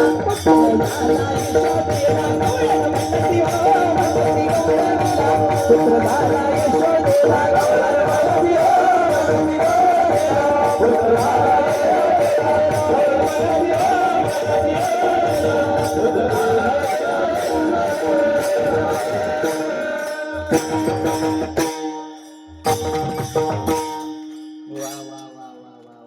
टाळी वाजवा बरं एकदा सगळ्यांनी गवळण म्हणती गवळणीला पुत्र झाला यशोदेला काय आनंद झाला यशोदा मैयाला मुलगा झाला होता आणि सगळ्या गोकुळवासियांनी आनंदोत्सव साजरा केला एकाच्या आनंदामध्ये ज्या वेळेला सगळ्यांना आनंद होतो समजायचं ते गाव गोकुळ आहे आपण संत आहोत का नाही हे जर तपासायचं असेल तर एक छोटी परीक्षा आहे. एखाद्या माणसाला आनंद झाला आणि त्याला झालेला आनंद बघून जर आपल्याला आनंद झाला तर समजायचं आपण संत आहोत. कळते का बघा? दुसऱ्याचा आनंद पाहून जर आपल्याला आनंद झाला असेल तर समजायचं आपण संत आहोत. पण दुसऱ्याचा आनंद बघून जर पोटात कळ निघत असेल तर समजायचं आपण जंत आहोत, संत नाही. जवळजवळ हा रोग सगळीकडे पसरलाय रामेश्वर महाराज. लय अवघड झाले ना. समोरच्याच चांगलं झालेलं कधी आपल्याला चांगलं वाटत नाही, बरोबर आहे की नाही? पण गोकुळ होतं, गोकुळामध्ये सगळे संत होते, सगळे भक्त होते. यशोदा मैयाला पुत्र झाला हे कळाल्याबरोबर आनंदी आनंद झाला. आता इकडं आनंद झालाय, कुणाला होत नाही सांगा बरं? पुत्र झाल्याचा आनंद सगळ्यांना होतो, मुलगा झाल्याचा आनंद सगळ्यांना होतो, होतो का नाही? बघा तुम्ही, राजा दशरथजींना पुत्रप्राप्ती झाली, अयोध्या नगरीमध्ये आनंदी आनंद झाला. शहाजी राजे भोसलेंना पुत्रप्राप्ती झाली, माँसाहेब जिजाऊंना पुत्र झाला, तर शिवनेरी गडावर आनंदी आनंद झाला. तसं गोकुळामध्ये भगवान कृष्ण परमात्मा जन्माला आले, अवघ्या गोकुळवासियांना आनंद झाला. होतंय गड्या, पोरग झाल्यावर आनंद कुणाला होत नाही. सगळ्यात जास्त आनंद कुणाला होते माहितीये का? पोरग झाल्याचा आजीला. नातू झाला हे जर कळालं नाही, त्या आजीचं एक गुलुबदिम दुसरं शाट. पण तरी सुद्धा आजी घरात बसत आय आय आय अख्ख्या गल्लीत इकडून तिकडं, तिकडून इकडं, इकडून तिकडं, तिकडून. शेजारच्या बाया म्हणतात, काय झालंय व काय झालंय? लागला गे, लागला लागला, आमच्या वंशाला दिवा लागला. दिवा न होय, हेंडगा लागलाय ना. पोरग झाल्यावर पळापळ म्हणजे होतंय आनंद. मला हे सांगायचं, नंदबाबांना कळालं पुत्रप्राप्ती झाली. नंदबाबाची बहीण सुनंदेनं बातमी सांगितली, बाबा आपको लाला भयो. नंदबाबाला इतका आनंद झाला गड्या, नंदबाबांनी दान धर्म करायला सुरुवात केली. पूर्वी आनंद झाला की दान धर्म करायचे. गोदान, भूदान, तिळदान, तेलदान, अन्नदान, वस्त्रदान अशी दान केली आणि शुद्ध दान केलं होतं. बरं, एका एका गोपाळाला 10-10 हजार गावरान गायी दान केल्या. दुधाच्या दुभत्या, सोन्याची शिंबी शेंगाला लावली आणि झरीची झुली पाठीवर टाकून दान केलं. दान करायचं असेल तर शुद्ध दान करीत बरं. द्यायचंच असेल तुम्हाला देवाला किंवा एखाद्या वारकऱ्याला, संताला, तर चांगलं दान देत जा. आता कीर्तन झाल्यावर तुम्हाला वाटलंच, जर वाटलं तर माय महाराजाचा रिकामा हाताने कसं दर्शन घ्यावं, मग 550 देऊन पाया पडावं असं जर वाटलं तर, लय झाले का? 50 लय झाले, बरं ठीक आहे. 20 जाऊ दे, 20 बी नका, 10-10च्याच नोटा द्या, पण नोटा चांगल्या द्या. जवळजवळ आमच्याकडे येणारं गबाळ चांगलं नसते परमेश्वर महाराज. आमच्याकडे येणाऱ्या नोटा तेलात भिजलेल्या, रंगात भिजलेल्या, तारा निघालेल्या. एकातर नोटवर गांधीजीच नव्हते. कुठल्या दुकानात चलल ना. एका बिगर लग्नाच्या पोरानं 15 रुपयाची नोट आणून माझ्या हातात घातली. कितीची? अर्धी 10ची ना अर्धी 5ची चिटकाव. आणि माझ्या हातात नोट घालून मला म्हणते, महाराज आमदा लगीन जमल का खुश? मी म्हणलं जमलेलं मोड. असं दान करून जमत असते. शुद्ध दान करा, थोडे परी. नंदबाबांनी दान धर्म केल्यानंतर सगळ्या गोकुळात बातमी पसरली. गोकुळातल्या गोप गोपिका आनंदी झाल्या. पण इकडं कंसाला चिंता लागली. कंसानं अनेक संकट गोकुळावर पाठवली. त्याच्यातलं पहिलं संकट आलं पुतना नावाचं. पुतना म्हणजे माया, पुतना म्हणजे अविद्या. आणि हे मायारूपी अविद्यारूपी संकट गोकुळावर आलं. स्तनामध्ये विष भरून भगवंताला मारण्याकरता ती आली. भगवंतानी पुतनेचा उद्धार केला. पुतना म्हणजे ही रत्नमाला. वामन अवतार ज्या वेळेला देवाने धारण केला ना, त्यावेळी ही रत्नमाला होती. आणि तिच्या मनात एक भाव निर्माण झाला होता की असंच सुंदर लेकरू माझ्या पोटी जन्माला आलं असतं तर मी त्याला स्तनपान केलं असतं, म्हणजे दूध पाजलं असतं. पण पुन्हा मनामध्ये विचार आला की यानंच बळीराजाचं सगळं राज्य हिरावून घेतलंय आणि बळीराजाला पातळ लोकात घातलंय. याला दूध नाही, दुधात विष घालून पाजावं लागतं. हा मनात आलेला भाव देवाने ओळखला. देवाला मनातलं बी कळतंय बरं.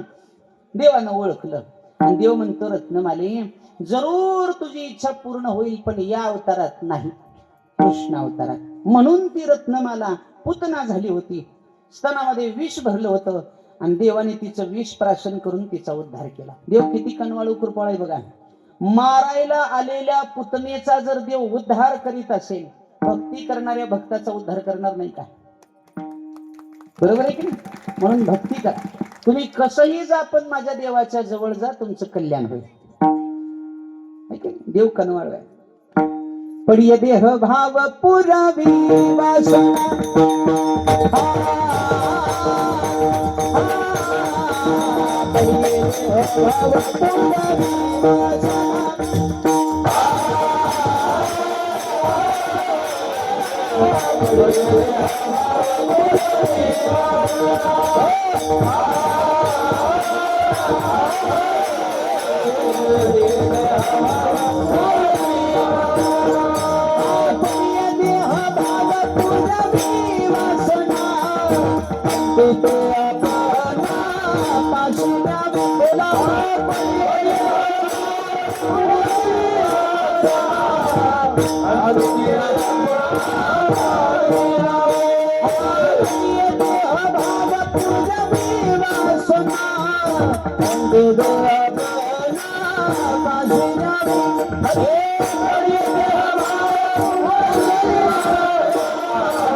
पडिये देह भाव पुरवी वासना अंती ते आपण पाशी न्यावे.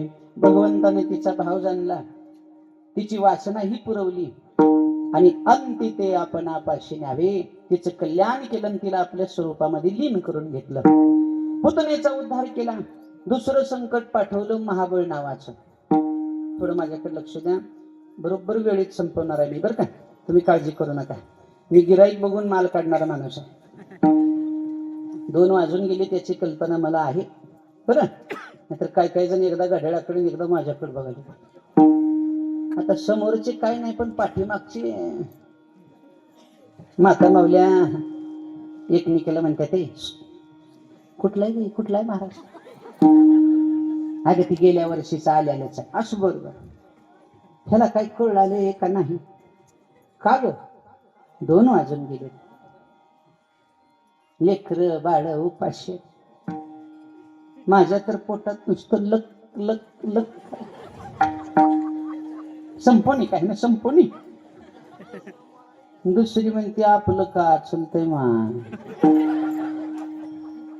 येऊन येते आला, कीर्तनाला येऊन येते आला, कुठवर कसा नाही बरं आहे का, पुन्हा कशाला यायचा आहे हळवा कशा. तिसरी म्हणली तसं न हो तसं न हो. मग ती का थंड झाल्यावर चांगलं लागते. चौथी म्हणली गप्पा गय गप्पा गप्पा तुमच्या तिघीचे बी राहत्या का ग? उद्या काल म्हणून मी रात्री स्वयंपाक सुद्धा केलं नाव ग. पाहे प्रसादाचे. बरोबर आहे का? भूक लागली आता सगळ्याला, त्याच्यामुळे जास्त नाही. बरं मी बरोबर वेळेत संपवतो, तुम्ही गडबड फक्त करू नका. पटकन अभंगावर येतो मग अभंगाच्या भावार्थ धावते वेगात मांडून मग जाग्यात येतो. कुठवर आलं होतं तुलाच माहित रे बाबा. चांगलाय चांगलाय. तुम्ही सोयाबीन गुत्त दिल्यासारखं गुत्त देऊन निवांत बसायचं.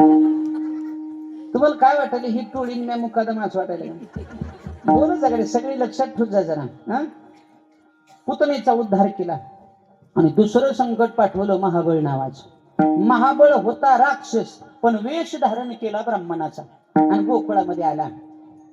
हे बघा, जी माणसं वृत्तीनं राक्षस आहेत आणि वेशानं संत आहेत, त्याची एक दिवस फजिती झाल्याशिवाय राहणार. नुसतं अंगावर कपडे वारकऱ्याचे घातले म्हणजे वारकरी होत नाही. नुसता कपाळाला गंध लावला म्हणजे संत होत नाही. त्याच्याकरता आचरण शुद्ध असावं लागतं, भाव शुद्ध असावा लागतं. येते का लक्षात? बघा, वानानं चांगलं नसलं तर चालते, पण गुणानं चांगलं असं. बरोबर आहे का? नाहीतर वेश वारकऱ्याचा आणि वृत्ती राक्षसाची. मुह में राम और बगल में छुरी. काय कामाचं आहे? कपडे वारकऱ्याचे घातलं भजनाला गेलं. आवाज जरा बरा होता, एक दोन अभंग म्हणलं आणि येताना 2 टाळा आणले.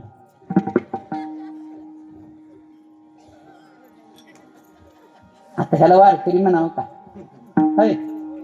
गळ्यात मोठी लट माळ, दररोज एकाचं बाटू खुपशीते ना.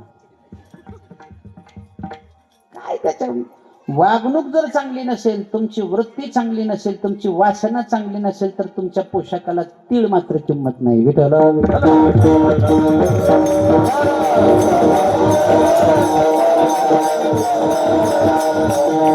म्हणून वाहनावर जाऊ नका, थोडं गुण तपासा.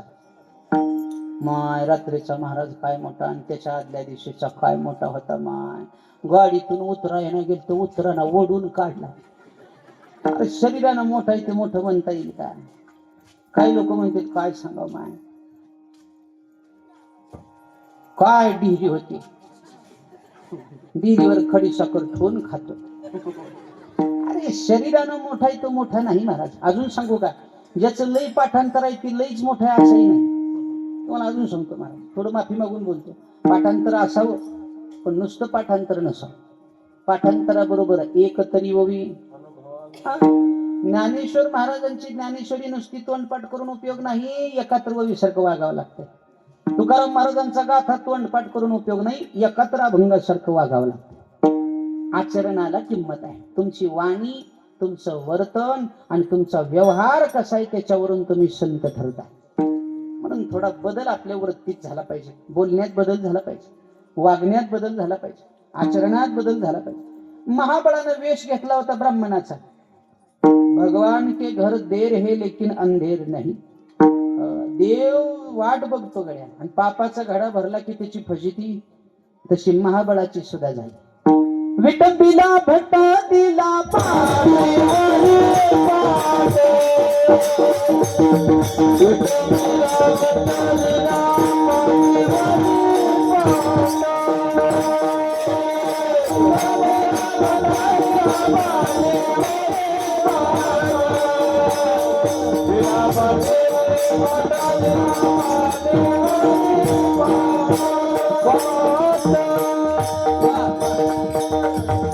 विटंबीला भोट दिला पाठीवरी पाठ. महाबळाची फजिती केली. पटकन पुढे जाऊ आपण. पुतणीचा उद्धार केला, महाबळाची फजिती केली. हळूहळू देव लहानाचा मोठा झाला. तळवे तळहात टेकीत डाव्या गुडघ्यानं रांगत देव रांगू लागला. रांगता रांगता देवानं चोऱ्या केल्या, खोड्या केल्या. यशोदेकडे गाराने येऊ लागले. यशोदा मैयानं उखळाला बांधलं. देवाने उखळ ओढलं. विमल अर्जुनाचा उद्धार केला. शक्तासुराचा नाश केला. तृणावताला मारलं. आणि सगळे गोपाळ सवंगडी घेऊन देव चोऱ्या करू लागला. सगळे गोपाळ म्हणले, देवा आमच्या घरचं दही दूध तूप लोणी मथुरेला नेऊन विकता तरी. आमच्या घरी नुसतं ताक आहे. घरी ताकाचे सरोवर, इथे नवनीतांचे पूर. तुझ्या घरी मात्र चांगलं मिळतंय. मग देवा एक काम कर ना, आमचं पोट आता तू भरावं लागतं. देवानं सांगितलं ठीक आहे, जरूर मी तुमचं पोट भरेन, जरूर तुम्हाला मी चांगलं चांगलं खायला देईन, पण याला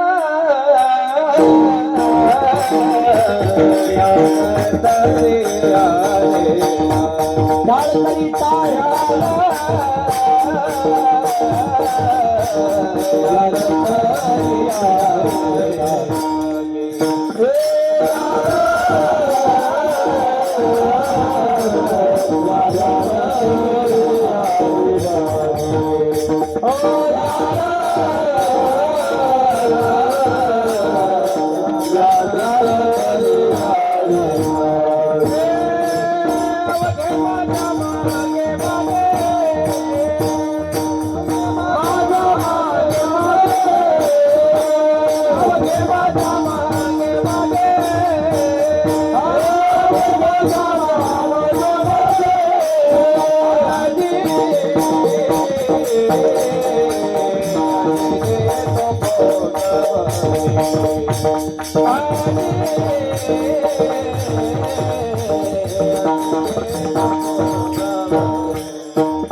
अभंगाच्या पहिल्या चरणात जगद्गुरु तुकाराम महाराज सांगतायत याल तरी यारे लागे.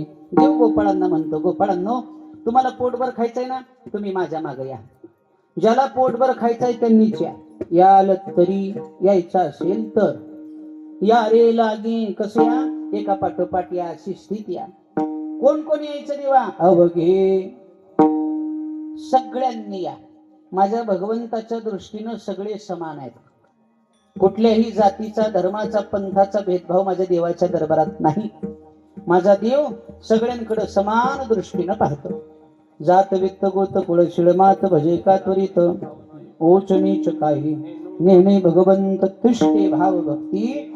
सगळे या, सगळे या. अवघे माझ्या मागे मागे. ठीक आहे, आम्ही तुझ्या पाठीमागे आल्यानंतर देवा आमचा काय फायदा होईल? हळदी देतो पोट भरी, हळदी देतो पोट भरी, हळदी देतो पोट भरी, हळदी देतो पोट भरी.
टाळी वाजवा. जय हो. आजी देतो पोट भरी पुरे म्हणाल तो वरी. देव म्हणतो मी आज तुम्हाला पोटभर देईन. तुम्ही पुरे म्हणाल इथपर्यंत मी देईन. तुमची तृप्ती होईपर्यंत मी तुम्हाला देईन. आणि दिलं गड्या देवानी. झाले आता पोट केला गड्यानी बोभाट. येरे येरे नारायणा बोल अबोल न्या खुणा. देवानं तृप्ती होईपर्यंत दिलं. तुझी संगती झाली आमची निश्चिंती. नाही देखिले ते मिळे भोग सुखाचे सोहळे. जे कधीच मिळालं नाही असं खायला देवाने दिलं गड्या. आणि मग तृप्त झाले गोपाळ. नियम सांगितला देवानं. ते बघा, चोरी करायला जात असताना हळूहळू चाला, हळूहळू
हळूहळू चाला, कोणी कोणाशी न बोला. माझ्या पाठीमागं या, हळूहळू या, कोणी कोणाशी बोलू नका. मी तुम्हाला पोटभर खायला देईन. सरळ सरळ अभंगाचा भावार्थ आहे.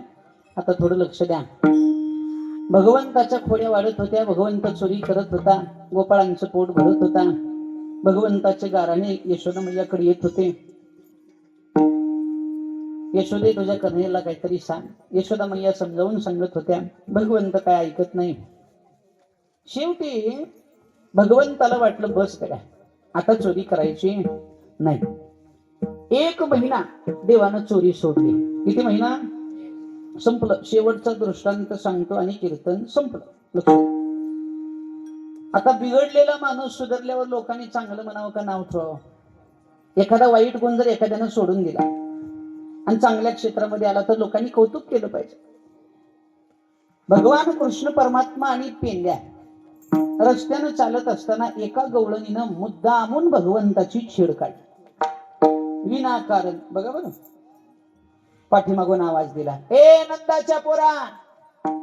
भगवंतानं पाठीमागं फिरून पाहिलं. काय झालं काकी? गावात लई चोऱ्या केलायस म्हणलं हो. हिम्मत असेल तर माझ्या घरी येऊन चोरी कर म्हणजे कळतंय. काय का हात दाखवून अवलक्षण म्हणजे नवे झुमके करायचं असं करून बोलायचं. चोराला कळलं का? आमंत्रण दिल्यासारखंच आहे की ते. अंगठ्या बोटात घालायचं पंक्तीत इकडे रे नुकत्या तिकडे वाढचा पाहिजे. चोराला कळत का नाही? तसं ती म्हणली आमच्या घरी चोरी कर. देव म्हणला तसं तर मी त्या पदाचा राजीनामा दिला, पण तुमची इच्छा असेलच तर मी चोरी आजच्या दिवस करतो. ठरलं. आणि मग पेंड्यानं सांगितलं येतो आज रात्री चोरी करायला. गवळणीनं घराला झेड सुरक्षा लावली. अंगणामध्ये अशी बाज आडवी टाकली बाहेर आणि बाजवर घरातला वृद्ध म्हातारा माणूस झोपवला आणि सांगितलं हे बघा ते नंदाचं पोरग चोरी करायला येणार आहे आणि झोपचाल बरं. म्हातारा म्हणलं मरीन पण डोळा झाकीत नाही. कुठलं जागा राहतं? इळभर त्या गायींच्या मागे फिरलं होतं. बाजूवर पडल्या पडल्या सुंबात पाय अडकवून झोपलं ते. ती गवळण घरात गेली. आपल्या मालकाला सांगितलं अहो नंदाचा लाला चोरी करायला येणार आहे आणि जागा राहा. नवरा म्हणला ठीक आहे. न ऐकून मरतय होय आता. बायको 6.5 फूट उंच होती, नवरा 3.5 फूट. कोणाचं चलत असेल. ठरलं मध्यरात्रीपर्यंत कसं तरी जागा राहिले, पण देवानं माया सोडली. माया सोडल्यावर सगळ्यांना गाढ झोप लागली. सगळे गोपाळ घेऊन देव अंगणात आला आणि अंगणातला म्हातारा बघितला. पेंड्या म्हणला देवा या म्हाताल्याचं कसं? पेंड्या जरा बोबड होता. देव म्हणला बाज सकट उचला. 4 गोपाळांनी 4 बाजूला खंदा दिला आणि म्हाताऱ्याला बाज सुकट उचललं. मग गप नाही हो का? पेंड्या काय म्हणते आले आले मला ह्याला टिकलंच नेल्याने वाटायला तिकडं म्हणजे कुठं? गप जाय ना लांब ना सत्य हे. दुसरं म्हणलं गप्र पेंड्या गप. ती म्हातारा उठल तिथं टाकून जाऊ म्हणलं. हे नका भाडं दिले का उचलाय? त्याला खरंच स्मशानभूमीत नेलं. त्याच धोतर त्याच्या तोंडावर झाकलं. भगवान केली आत्मको शांती दे म्हणून हालून. पहाट पहाट काही गोपाळ गाई घेऊन चारायला गेले आणि त्यांनी हे बघितलं सगळं. ते दोघं म्हणले कुणी ठेवलं असेल रे मड तसंच. एवढं जळण मिळालं नसेल का जाळ. दुसरं काय म्हणते? दुसरं त्यांनी ठुलं म्हणून आपल्याला ठुता येत असतंय का? आपण जाळू ही कमी येतो होई. अहो खरंच एकानं 2 लाकडं घेतली खाली घातली लावलं नाही. थंडीचे दिवस थोडं थोडं गरम लागल्यावर म्हातारा अजून घुरायला. दुसरं म्हणलं नरड वाजले रे. मेलेल्या माणसाचं वाजतच असते गप. पण जसा जसा जाळ पेटला आई हळू हळू हळू ती जाळ खालचा पेटला, पेटत पेटत पेटत त्या बाजाच्या जवळ आला आणि जसा बाजूला येऊन असं हळू चिटकलं,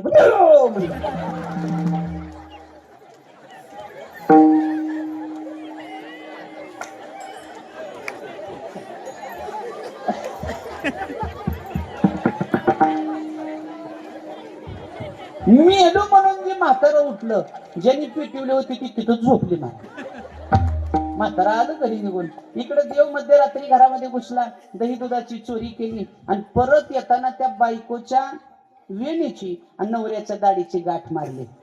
दोघाच्या मध्ये मुंगस सोडलं. मुंगस काही काकडा म्हणत असेल का. गवळण दचकून जागी झाली. गडबडीनं उठायला गेल्यावर दाढीला बसला झटका. नवरा म्हणायचा दाढी सोड, बायको म्हणायची येणी सोड. दोघांची भांडणं लागली. गाठ सोडायला गेली, सुटली नाही. कापायला गेली, कापली नाही. जाळायला गेली, जळाली. देवानं मारलेली गाठ सुटते का. रात्रभर झोपून राहिले. सकाळ झाली, दिवस निघाला तरी गाठ घराच्या बाहेर निघायला तयार नाही. सगळे गोपाळ पुन्हा गवळणीच्या अंगणात आले आणि पेंड्यानं दार वाजवलं. गवलन, ए गवलन, दार उघड. गवळण म्हणली ही बोबड कशाला आला असं. दार उघडलं नाही. देव म्हणला असं उघडत नाही, घरावर चढ आणि शोभण्यातून बघ म्हणला मध्ये काय भानगड आहे. आता ह्याला आधीच हाऊस आणि त्याच्यात पाऊस. ही वर गेलं आणि शोभण्यातून मध्ये बघितलं. त्याला दिसली दाढी विणी. त्याला हसूच आवरणा बाप. ते वर घरावर बसले आणि पोट धरून हसायले. खालचे पोरं म्हणले काय रे काय, लय भाल्या लय भाल्या लय भाल्या. काय काय डबल लोल आहे डबल लोल. गवळण म्हणली हे तुला वर कोण चढ म्हणले. उतर खाली. उतर म्हणल्यावर बाहेर उतराव का. मध्ये उतरलं. गवळण म्हणली जा बाहेर. जा म्हणल्यावर उघडलं. कधी ना आलं बाहेर. आता बाहेरचे बाहेर थांबले असतील का. हुर्रे म्हणून घरात घुसले. गवळण तन तन तन तन करत पुढं. गवळी टुन टुन टुन करत. पोरं नाचायले. पोरं नाचायले की पायाची माती धूळ उडायची, गवळणीच्या नाकात जायची आणि गवळणीला शिंक यायची. शिंक आली की ती गवळण अशी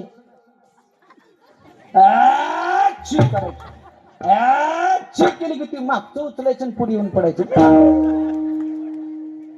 असा अख्ख्या गोकुळामध्ये त्याची फजिती केली. अशा अनेक खोड्या देवाने केल्या गेल्या. याच्या खोड्यावरून किती महिपत्र सिंधू आठवते. एकदा प्रेमानं सगळ्यांनी टाळी वाजवा आणि गोड आवाजात भजन करा. विठोबा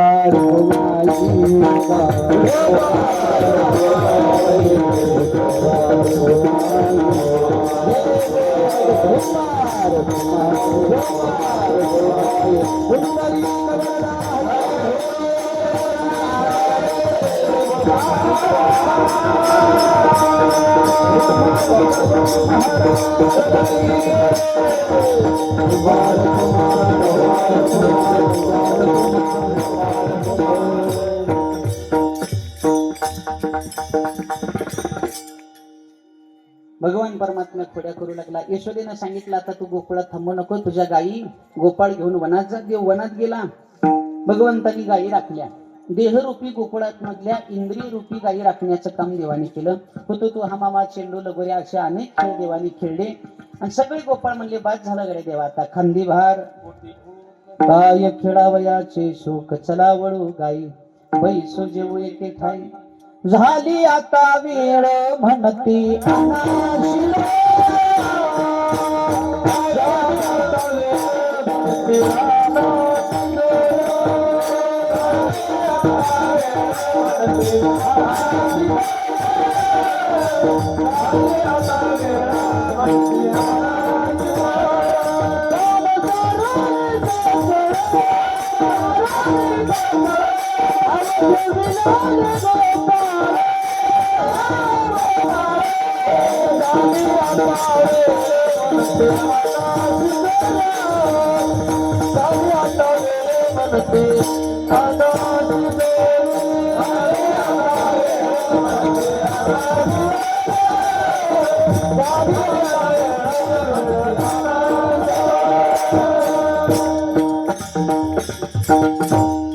सगळ्या गोपाळांच्या शिदोऱ्या देवानी एकत्रित केल्या, आपली शिदोरी त्याच्यामध्ये मिसळली, त्याचा सुंदर गोपाळकाला तयार केला. आता वेळ झालाय बरं, हा खराच वेळ झालाय. आता खरं तर माझ्याकडून नाही झाला. बरोबर 11:15 वाजता मी इथं आलो. आता दिंडी आपली उत्साहात चालू होती. बघितलं मी दिंडीचा उत्साह, नाचून गाऊन आनंदानं सगळेजण दिंडीमध्ये सहभागी झाले होते. आणि काळाची गरज आहे गड्या, आपल्या धर्मासाठी देवासाठी वेळ दिला पाहिजे. आनंदानं नाचून गाऊन आपल्या भगवंताचं भजन केलं पाहिजे. तो उत्सव बघितला म्हणलं चालू दे निवांत, काय अडचण नाही. आता इथली सेवा झाल्यावर मला सोलापूरला जायचं, तुमच्यापेक्षा गडबड मला जास्त आहे की नाही, प्रवास लांबचा जरा, पण तरी म्हणलं आता प्रेमाचं गाव आहे त्यामुळं थोडं ढळतं माप टाकावं. तुम्ही बी जरा जाताना ढळतं टाका म्हणजे झालं. चला आता वेळ जवळजवळ संपली. भगवंत गोपाळांना म्हणतो, हे बघा मी प्रसाद तुम्हाला देणार आहे. आजचा प्रसाद देणारा देव आहे. भानुदास किती गात प्रसाद देतो पंढरीनाथ, देणारा देव आहे. वाटणारे संत आहेत, खाणारे तुम्ही आम्ही जीव आहोत. पण देव म्हणतो मी प्रसाद देण्यापूर्वी तुमचा पोट अगोदर रिकामं करा. जे खायचं तेच खा. तुका म्हणे सांगा घाटी येणे नका भरू पोटे, काही खाऊन पोट भरू नका, मी दिलेला प्रसाद खाऊनच पोट भरा. ठीक आहे, माझा प्रसाद देणारा देव आहे, त्याने दिलेला प्रसाद सगळ्यांनी आनंदाने ग्रहण करायचा आणि जीवनाचं कल्याण करून घ्यायचं. आपण जाता जाता प्रार्थना करू. देवा हे कृष्ण कन्हैया, हे ज्ञानोबराया, हे तुकोबराया, हे रुक्माजी बाबा, या सर्व भाविकांवर तुमची कृपा दृष्टी निरंतर राहू द्या. सगळ्यांचं जीवन सुखी आणि समृद्ध करा. शेवटच्या श्वासापर्यंत आम्हा सगळ्यांकडून तुमची सेवा तुम्ही करून घ्या. आणि जोपर्यंत चंद्र आणि सूर्य आहे तोपर्यंत या जळकोट नगरीतला सोहळा अखंडित चालत राहू द्या, अशी प्रार्थना आपण करू. आणि झालेली सेवा भगवंताच्या चरणी अर्पण करून सेवेला पूर्णविराम. ज्ञानेश्वर